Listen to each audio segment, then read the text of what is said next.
सुमनसवन्दित सुन्दरि माधवि चन्द्र सहोदरि हेममयि मुनिगणवन्दित मोक्षप्रदायिनि मञ्जुळभाषिणि वेदनुते पङ्कजवासिनि देव सुपूजित सद्गुणवर्षिणि शान्तियुते जय जय हे मधुसूदन कामिनि आदिलक्ष्मि जय पालय माम्।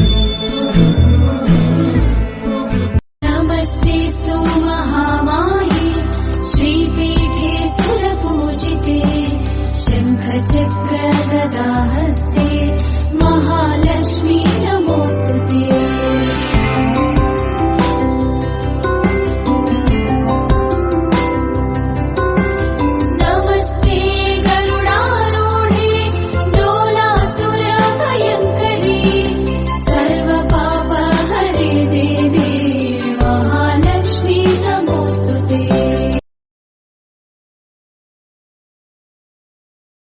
सुमनसवन्दित सुन्दरि माधवि चन्द्र सहोदरि हेममयि मुनिगणवन्दित मोक्षप्रदायिनि मञ्जुळभाषिणि वेदनुते पङ्कजवासिनि देव सुपूजित सद्गुण। नमस्तेऽस्तु महामाये श्रीपीठे सुरपूजिते शङ्खचक्र गदाहस्ते महालक्ष्मी नमोऽस्तुते।